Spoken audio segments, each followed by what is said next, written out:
In the video today, we are answering a viewer question because Brandy R asks us, is it possible to breastfeed after getting a boob job?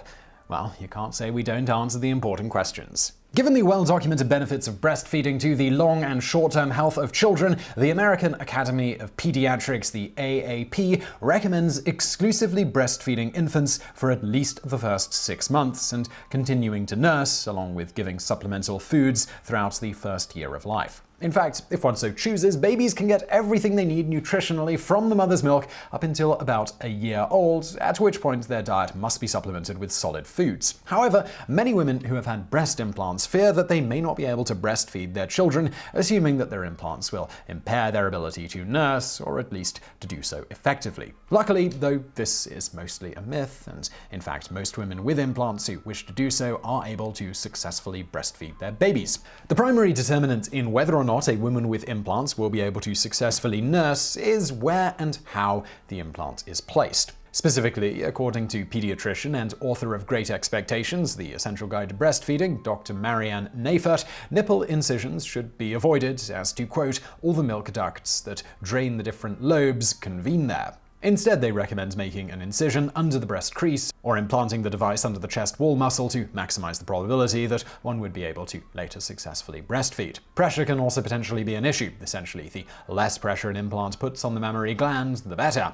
As Dr. Miriam Labak of the Carolina Global Breastfeeding Institute notes, the mammary gland, like any other glands, performs normally when it has blood and space to grow. But when you put pressure on any gland in the body, you risk it malfunctioning and compromising lactation. Many women are also concerned that somehow an implant may leak or otherwise contaminate the baby's milk, but in truth, the risks of leakage with modern implants in the past decade or two is negligible. Moreover, contrary to popular belief, women with implants who breastfeed are no more likely to experience post-pregnancy sagging than those without. In fact, for both, it isn't the breastfeeding that causes the droop, it's the swelling of the breasts caused by the hormones that enlarge them during pregnancy and the subsequent reduction in breast size when they are absent. So in the end, while there is some chance that getting breast implants will result in an inability to breastfeed a baby, for the vast majority who choose to have this surgery, nearly 1/3 women in the US last year, they'll have no extra trouble with breastfeeding when the time comes.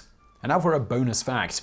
The word booby in English first popped up in the sense of fool or dummy around the late 16th century and was within decades applied to birds of the Sula genus. These birds have very large feet that make them look clumsy and foolish when they walk or run instead of flying. In addition, they would often land on ships and were exceptionally easy to catch, making them popular fare for sailors who began calling these birds boobies for their perceived stupidity. All of that said, this etymology is not where the boobs moniker for breasts comes from. If you want to learn more about that, you can see our video, Why Are Breasts Called Boobs? Like boob meaning breast and boob meaning stupid, tit meaning breast, and tit as a name for a small bird has decidedly different origins. The bird word is thought to derive from the Norse word tita, meaning small bird or animal. In contrast, tit meaning breast is just a variant of teat, directly deriving from the Old English tit with a double T, meaning breast or nipple, which ultimately derives from the Proto-Germanic titter. The variant titty was first attested in the late 18th century as a nursery derivative